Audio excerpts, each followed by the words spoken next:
तर फूड कसं असायला पाहिजे, तर फूड हे लोकल, सीजनल आणि ट्रॅडिशनल हे असायला पाहिजे. लोकल म्हणजे सपोज आपण आता रत्नागिरीत राहतोय, तर रत्नागिरीमध्ये जे काय पिकतंय ते आपण खाल्लं पाहिजे. उगाचच कुठचा तरी बाबा किंवा कुठचा तरी माणूस सांगतात की तुम्ही किवी खा, म्हणून तुम्ही ते खायला नको. जेवढं फूड लांबून येतं तेवढं त्याच्यावर प्रोसेस केलं जातं, त्याच्यावर जास्त औषधे मारली जातात, जे जास्त हँडलिंग होतं आणि त्यामुळे त्याची क्वालिटी कमी होते आणि त्याचे साईड इफेक्ट आपल्यावर जास्त होतात. त्यापेक्षा लोकल फूड घेतलं तर ऑब्व्हियसली आपल्याला ते लगेच ताजं ताजं मिळतं आणि त्याच्यानंतर लोकल शेतकऱ्याला पण त्याचा फायदा होतो. मध्ये थीम आली होती, you should think globally but act locally, तर ते आपण फॉलो केलं पाहिजे. त्यानंतर सीझनल म्हणजे आपण आंबा हा मे महिन्यामध्ये खाल्ला पाहिजे, ज्याचं जेव्हा त्याच्या फळाचा सीझन आहे त्या मनात. पण उगाचच आमरस तो प्रिझर्वेटिव्ह टाकून ठेवायचा आणि नंतर डिसेंबरमध्ये किंवा थ्रू आउट द इयर खायचा, तर त्याचे तुमच्या पचन संस्थेवर डेफिनेटली तोटे होणार. आणि ट्रॅडिशनल म्हणजे आपले मामा मावशी, आजी आजोबा, काका काकी जे काही फूड खात होते ते आपलं ट्रॅडिशनल फूड आहे. पिझ्झा, बर्गर हे काही आपलं ट्रॅडिशनल फूड नाही आहे. ते मुलांना सांगून अवॉइड केलं पाहिजे.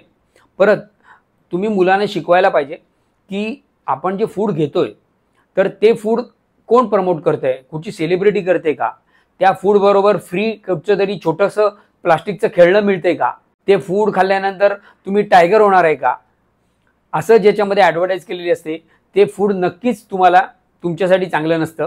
कारण त्याच्यामध्ये हजार्डस केमिकल्स टाकलेली असतात, प्रिझर्वेटिव्हज असतात, शुगर सबस्टिट्यूट असतात आणि ते सांगितलं जातं की हे शुगर फ्री आहे, फॅट फ्री आहे.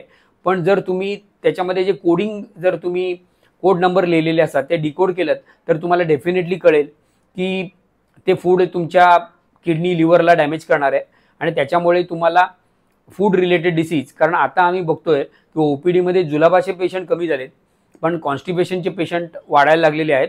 आणि कॉन्स्टिपेशन वाढण्याचं कारण काय, तर फास्ट फूड. आईला पण वेळ नाही आहे, त्यामुळे पटापट आणलं आणि ते करून दिलं तर ते लगेच 2 मिनिटात होतं.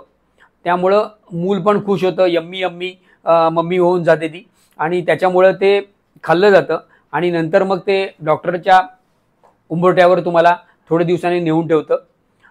त्यामुळं असं लक्षात ठेवलं पाहिजे पालकांनी की आपण कुठचं फूड घ्यायचं, तर जे बनून 3 तास होऊन गेलेले आहेत आणि जे घरी आल्यानंतर 2 किंवा 5 मिनिटात बनतं ते फूड आपण अजिबात घ्यायचं नाही. हा जर नियम लावला तर निश्चितच आपल्याला होईल.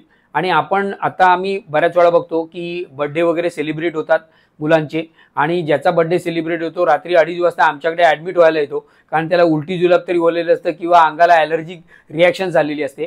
आणि हे सगळं पेस्ट्री, केक्स हे जी खाल्ली जातात, कॅडबरीज म्हणजे हे चॉकलेट्स जी दिली जातात आणि त्याच्यामध्ये वेगवेगळी केमिकल्स, ॲडिटिव्ह कलर्स आहेत, त्यामुळे मुलांमध्ये पण आर्टिकेरिया बऱ्याच प्रमाणात आणि फूड पॉयझनिंग हे वाढायला लागलेलं आहे.